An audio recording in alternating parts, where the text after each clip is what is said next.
Yeah, now somebody feels bad, man. No, you don't? You don't feel bad? Okay.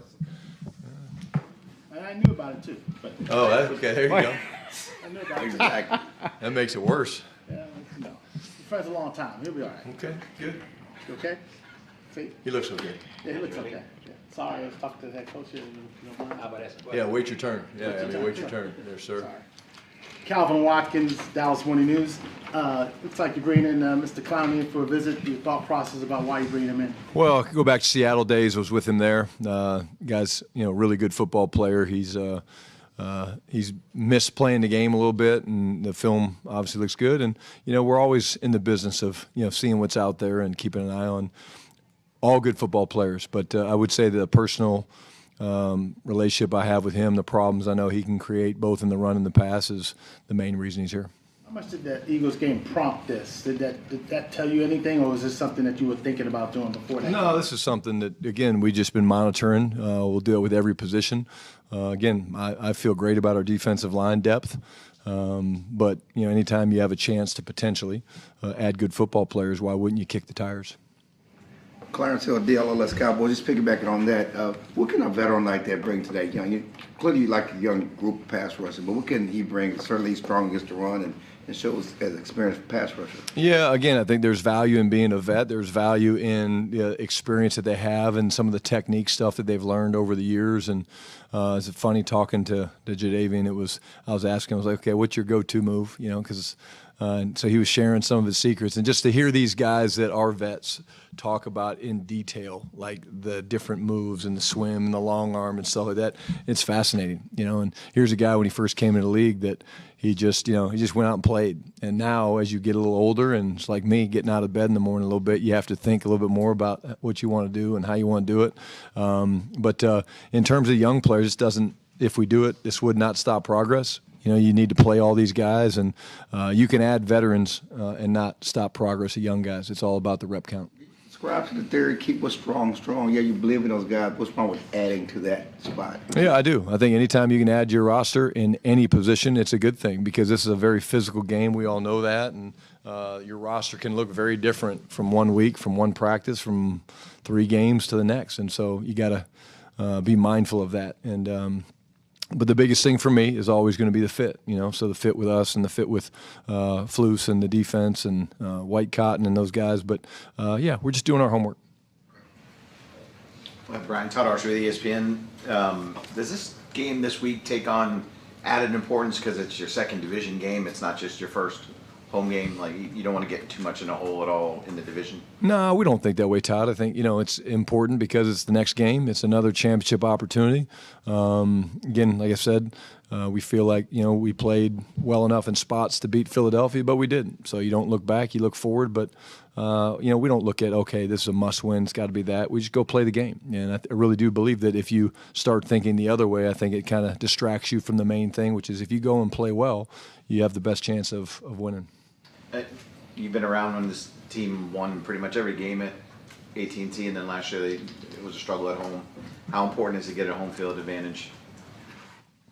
I'm a big believer in home field advantage. I think the fans make a huge difference here. So hopefully, we're playing well and they're into it. I think they will be. I think they're excited about what they see from this group of young men, and I expect it to be packed. John Schroeder with The Athletic. Any update on Malik Hooker? He was in on practice on Monday. Yeah, again, we'll see how he looks today. Again, getting some stuff done on his foot, but should be okay, but we'll see how he does today. And then you had a long day to wait before the season opener. How different will this game be, and what do you think that your pregame ritual or process will be like in terms of getting to the stadium and things like that? Yeah, I'm not an early at the stadium guy. I'm not a guy who wants to get there 5 hours before the game. I don't really like sitting around. I would say most of the time, when you play noon games, which we don't play very many of them, most of your prep work is done the night before. Like when you lay your head down Saturday night, you should feel really good. Hey, this is the openers. This is what we're doing. Hey, I feel really good about that. Whereas against Philadelphia or the primetime games, even the 325 games, you just have a little bit more time to kind of, you get some rest, get up in the morning, kind of look over the call sheet one more time. But, I enjoy noon games. I don't we'll play him anytime, anywhere. But it is a little bit different how you approach him. Nick Harris, Forward Star Telegram. Going back to Clowney, your time with him in Seattle, is there anything that jumps to mind from that year y'all had together? No, just how disruptive he can be. He's really good against both the run and the pass, and violent. Player, plays the game the right way. Love his length, and but it was really good just to catch up. And he's a dad now. He got a couple kids, and he's actually been coaching his son's football team. So I think that's cool to see these guys as they grow up. They start having families. And I know in normal years it takes about 4 or 5 weeks to kind of throw an entire offensive system out on film. Is that different with it being a first-year system under you play calling, and how much do you feel like you still have in the bag coming out of week 1? Quite a bit. I mean, we want to be multiple, Nick. You know that, and we do a good job of self-scouting ourselves. I would agree with that. I don't know whether the number's 4 games, 5 games, whatever it is, but we've got a philosophy of what we want to do. That doesn't change. We certainly have plays each week that we look at, we see that we like, that match up against a very, very good defense this week with the Giants. Big fan of Shane Bowen and his style coming from, Romeo Crennel and Mike Vrabel and those guys. I think he does a really good job. It's a well-coached football team we're getting ready to play. But, you're always looking to tweak things. And hopefully week 10, week 15, and beyond, we're still keeping people off balance. Nicole? Nicole, just in Dallas Cowboys TV, what's the next step for your run game from what you saw in week 1, and what are you looking to build up upon? I wish we would have got a few more explosives. We had one, Miles, that got out. I think we were close on a couple. I think that's how you run the ball really, really well in this league, is through explosive runs. I think that was one of the things that I loved about looking at the Arizona film when we were going through the process of a Clayton Adams run game. But again, the way we game plan is we're very, everybody's involved and everybody has a voice. And I think it's cool when you see the different builds that, guys like Derek Foster come up with and things like that. L-Dub does a great job in the run game as well. But I would say, pop a few more explosives just because it helps you score points and it flips the field. And explosive plays matter in this league. Success against Philly, what kind of tone does that set for the rest of the season for this backfield? Yeah, again, I think we expect to be able to run the ball well against every opponent. This group is very, very good. The linebackers are downhill. I'm a huge Dexter Lawrence fan. He's fun to go against, but it's also fun to be done with it when you're done playing him because he's so big and powerful inside. But like I said, it's an exciting matchup for us. They're a very, very talented group, and it'll be a fun matchup. Joe. Joe White, Dallas Morning News. You mentioned on Monday that you got all your most called plays, called. What's the process for determining your must-call plays, and I guess how much impact do you get or feedback do you get from other people in terms of determining that? Yeah, that's a great question. I would say the biggest thing is you kind of watch the week of practice. You kind of have an idea when you put them in. Joe, when you look at it, you're like, okay, hey, I really kind of like this one. It draws up well. Then you watch it get executed in practice. That helps. I will say sometimes when it doesn't look good in practice, you have to force yourself to call it because you're like, look, that was just a bad rep. It still looks good. It still draws up good against their coverages and things like that. But absolutely, the coaches have a say in the openers, and Dak has a say in the openers and some of the things that they like. I never want to force a play on a quarterback. And, so if there's something he's like, hey, Shotty, I don't feel that play, then we're not going to call it. But I will say that the biggest thing that you do is as you go through the week, I'll kind of make little tick marks on my script. It's just like, okay, just keep your eye on that one because I like that one. I like the way it looked, and I like the way it came from the meeting room and kind of the lab, if you will, to the practice field. And then first game for you as head coach, but also first game for Clayton Adams as an OC. How did you kind of see him kind of take on that role? How much did you rely on him in certain situations? How did that go? Yeah, again, Clayton's an awesome coach, and again, I thought he did a great job. It's fun for me because early on I would have to probably, hey, think about this, think about that, do this, do that, because it's new for him. But now I come to him and I'm like, hey, man, what you think? He's like, yeah, I got it. I'm kind of like, okay, cool. So you see him developing, but terrific coach, man, bright future, and just blessed to have him here on the staff. Garrett. Garrett Podell, CBS Sports. Brian, I know you've been here since 2022, but Dak's won his last 13 starts when he started for the Cowboys against the Giants. Why do you think this has been such a good matchup for him? I don't know. I mean, I think, Garrett, when you talk about it, each game is different, man. Each season's different. This is 2025. Dak plays good against a lot of people, and I don't think this is something just specific to the Giants. Ultimately, at the end of the day, we're judged with wins and losses, and he's won a lot more than he's lost against them. But, this matchup's different. This matchup's new. They have new faces. We have new faces. He's got a new play caller. He's got a new head coach. So there's things that are different. And but he will always go into every game against every opponent confident, and that's his job as the quarterback, and that's our job as coaches to throw the type of practices where you can come out of practice and you feel confident. But to put my finger and say, hey, here's why, I think that's hard. Babe. Babe Laufenberg, 105.3 The Fan, Cowboys Radio. Brian, you're watching Sunday. When you're watching tape as a coach up there, obviously, it's kind of sanitized. You don't get the elements. You don't get the emotion. You don't get the crowd. When you're watching the Giants on Sunday, are you the play caller? You're not the fan drinking a beer and eating nachos? I mean, are you thinking, okay, I might drink a shoddy. I'm not going to drink a beer, baby. Yeah. I mean, you should know better than that to ask that. But I think I know what you're asking. I'm watching the game like a coach. I'm not watching the ball. I'm learning about the personnel. I'm learning things I can take from it. I think my wife she's always like, well, how'd you see that? And I was like, babe, I kind of do this for a living, yeah, I know. But she doesn't. I think she forgets sometimes, Yeah. No, not you. Yeah, honey, babe. Yeah. Sorry. Yeah. No, I know you do. No. Yeah. No, my bride. Yeah. I get it. But no, I'm always looking for things, and I'm denoting, where they play different guys and things like that. Or, you watch this team and you look at, what a special player Malik Neighbors is and Tracy, the running back. And so you're looking at things like that, more than just kind of the normal fan. They watch the ball. Do you think like a play caller, third and 4, they've been doing this, what would I do here? Yeah, situations, I think, even more than that, babe. Playing the game management side of it, it's such a big part of what you do as a play caller, but also as a head coach, obviously.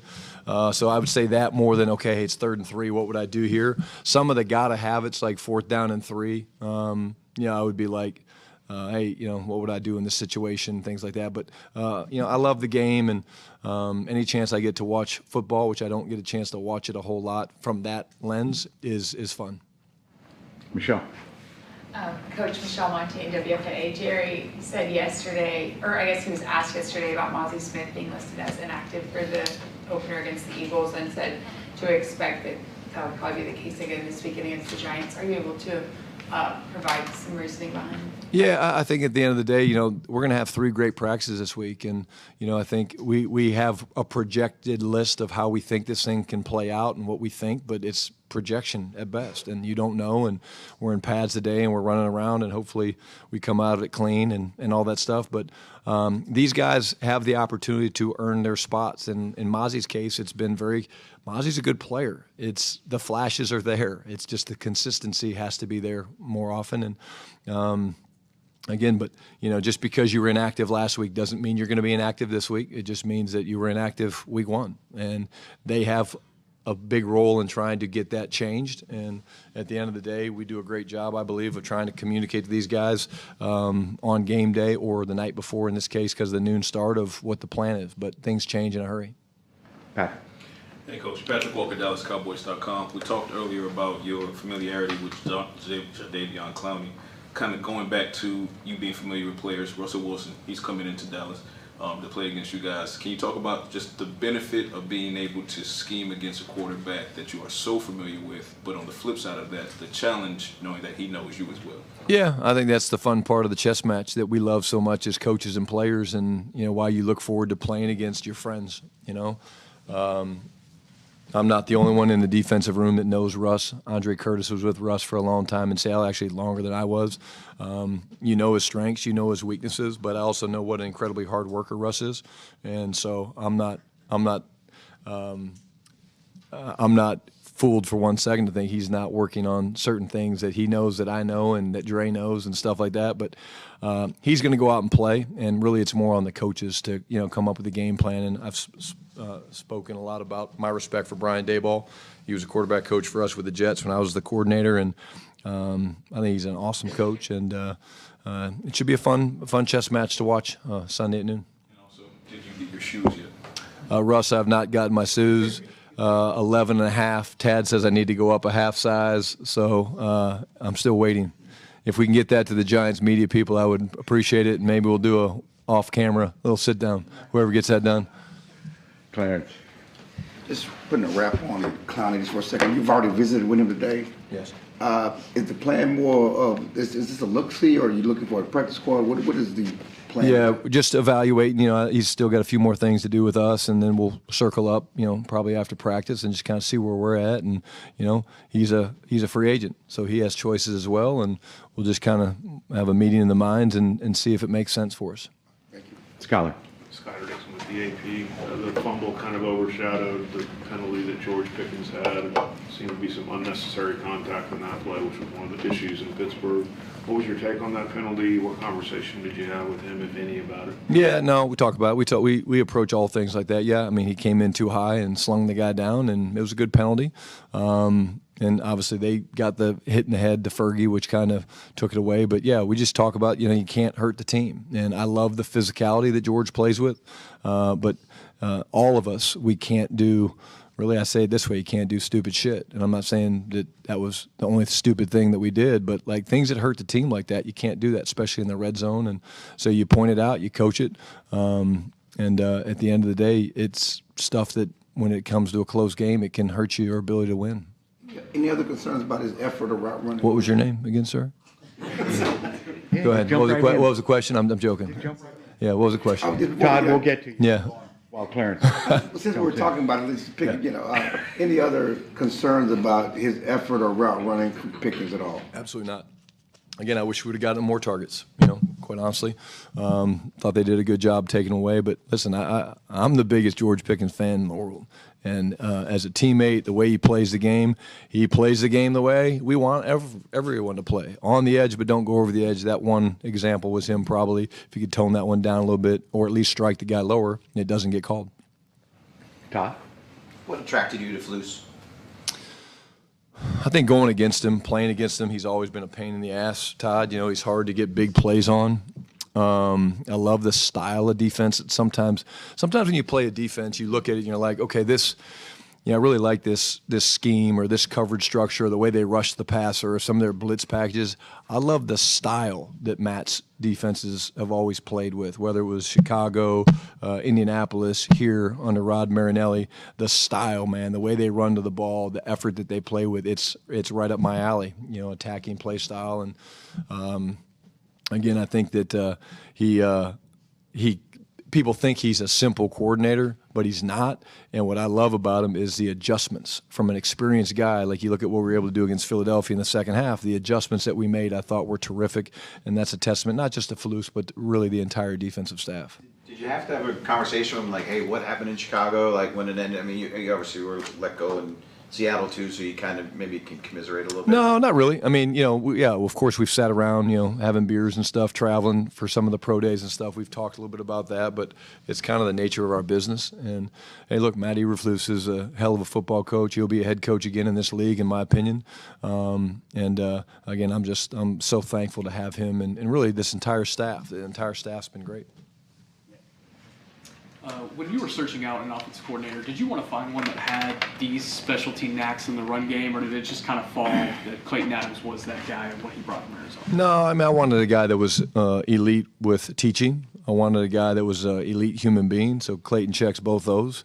But certainly I was looking for a guy with an offensive line background. You know, I think that's an area that you can never have enough good offensive line coaches, and his ability to not just do the running game, but to, you know, the protection piece. And he's just an elite coach. But more than that, he's an elite man. I know you guys haven't spent as much time with him as, say, I have, but he maybe is the funniest person I've truly ever been around. His humor and his wit is incredible. And I just think he's got extremely, extremely bright future, and I love to watch him grow. Yeah. When you were talking to Flus, did you ever think, do you need a break from it? Because, you know, he got let go. And then did you think take a year off, or when you had the discussions with him, you felt like he's ready to go? Yeah, when I talked to him, I mean, this is literally what happens. You know, we're just creatures of habit, man. Like, you know, if something doesn't go your way, whether it's me in Seattle, him in Chicago, whatever it is, man, like you think, yeah, maybe I'll take a little time. Now I will say he loves to play golf, but the minute I talked to him on the phone, the first 5 minutes, I was like, yeah, this dude's all in. And that's what you want. You want someone that's hungry, and no one is more motivated to continue to be an elite coach than Matt Eberflus, and I think he's going to do that for us in this defense moving forward.